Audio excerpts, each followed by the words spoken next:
Today we ask, while there are times we've felt when you live abroad, not just in London or in UK, but anywhere else, there are times when you really want to be Indian in the new atmosphere, in the new country, in this foreign land.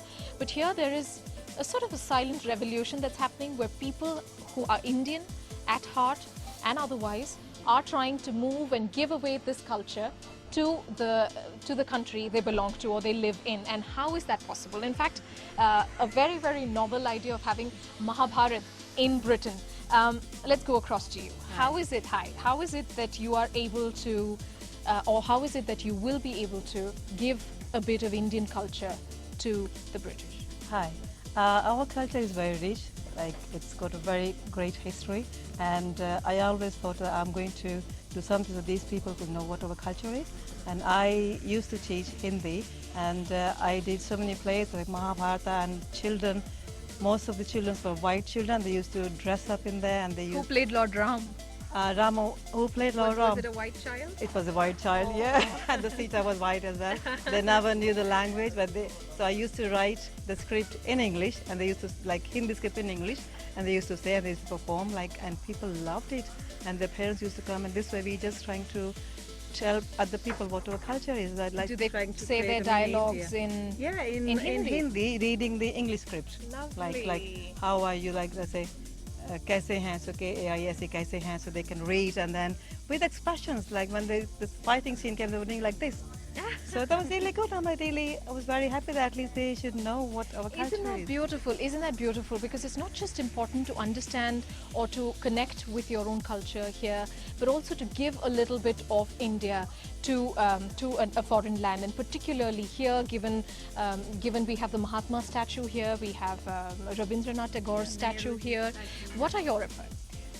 We are planning to install Basveshwara statue here, and by that way, because he wanted to introduce casteless society and equality for men and women, that's what we want to make that recognition. How long have you been making this effort? For last 5 years now. For 5 years now. It would be something, isn't it, to have a Basveshwara statue here in London. He's in fact not very famous even in many parts of India. Basveshwara was did belong to Karnataka and more popular, I think, Maharashtra and Andhra Pradesh. And Andhra Pradesh, mostly south. Yeah. Right. Yeah. So everybody will know now. I mean, people will know now. By the way, will know who he was.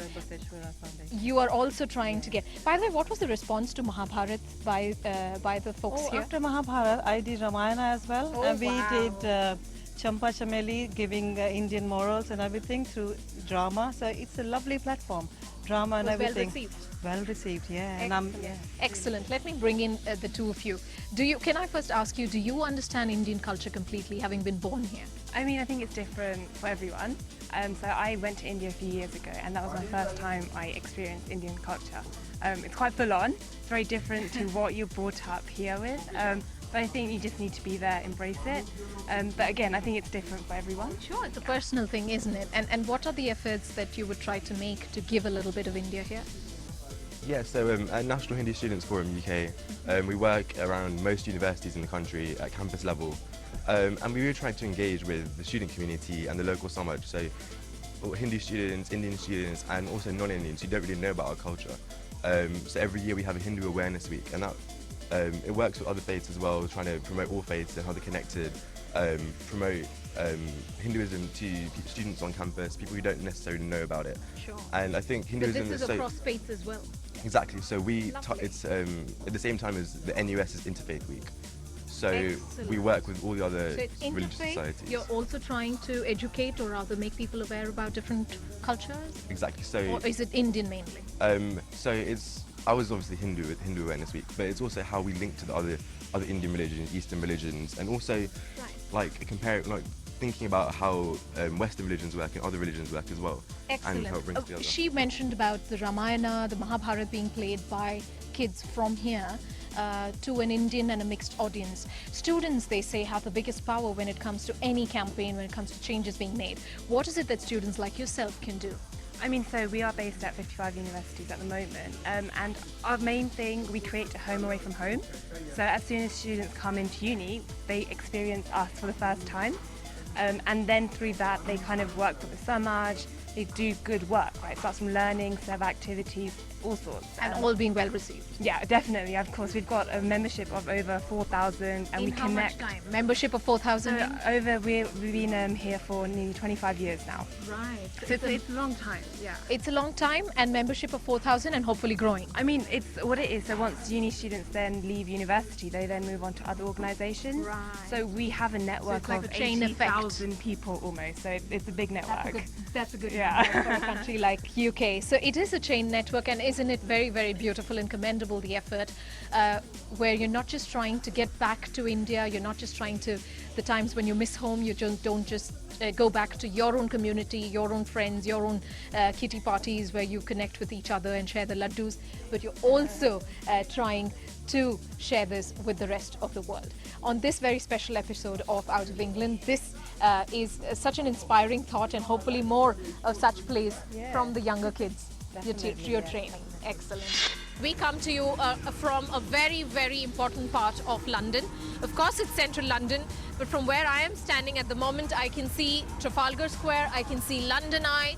I can also perhaps walk to the Westminster, to the Parliament Square, all the important places, the Big Ben, all of these places where on any given day, at any given time between 10 and 6, you find a minimum of about 50,000 tourists, and that's the kind of tourism that Britain really enjoys. And on this episode, we want to ask, what are those 2 lessons that India and Indian tourism could learn from here? Not, of course, to discount the fact that India, given its size, given its sheer culture and heritage, has that much more to be proud of, and perhaps deserves that much more tourism, isn't it? With me is someone who's worked in the industry closely for several years. Let's start with you. What is it that you think is so well displayed over here that people come here to? I think it shows that the British people are very proud of their history, and whether you're a politician or just the local, we all are very proud of London, and we like to boast about it. I do feel that if you look around now, we've got loads of buses where the tourists can have a good view, which is open to not only if you're on, when you go to India, if you go on a tour, you have to stick with the tour.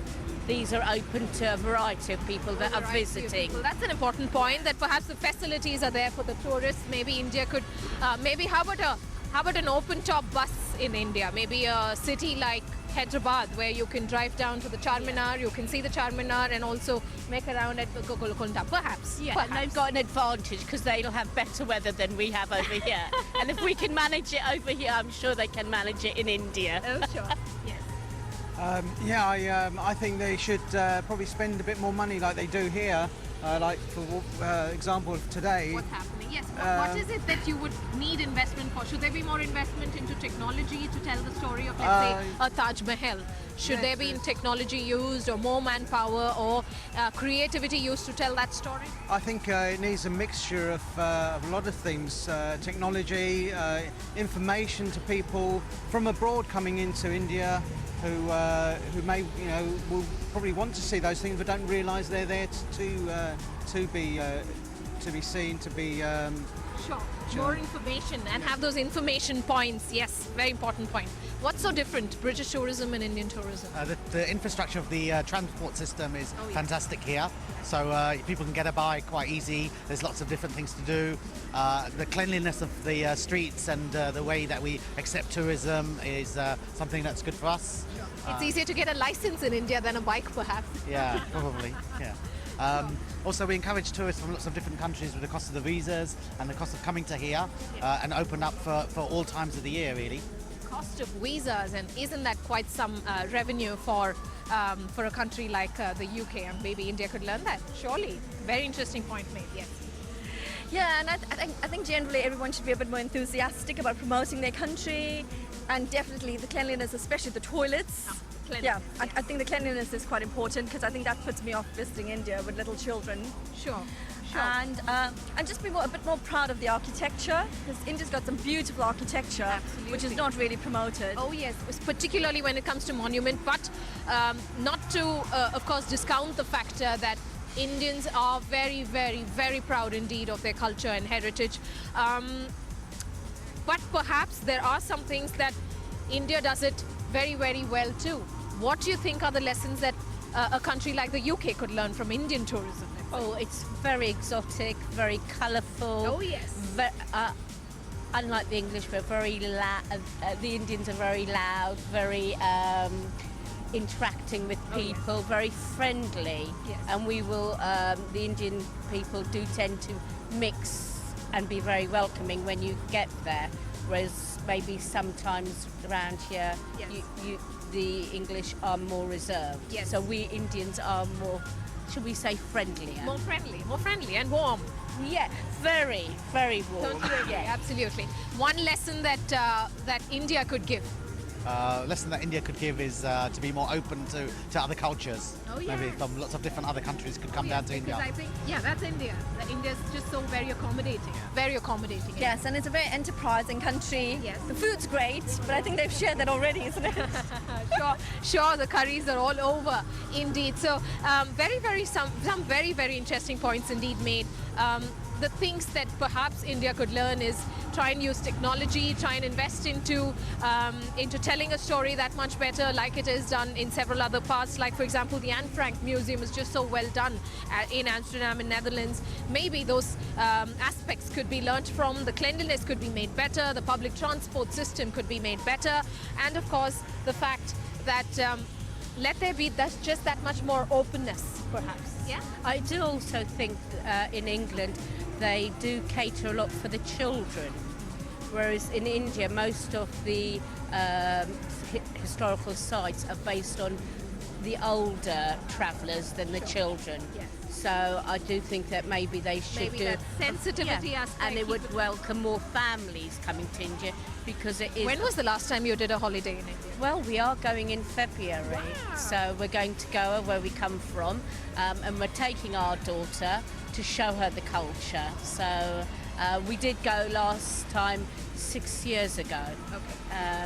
Okay, and what a better place to go back to India to Goa, and no wonder they have such beautiful lessons in tourism, given that's the place.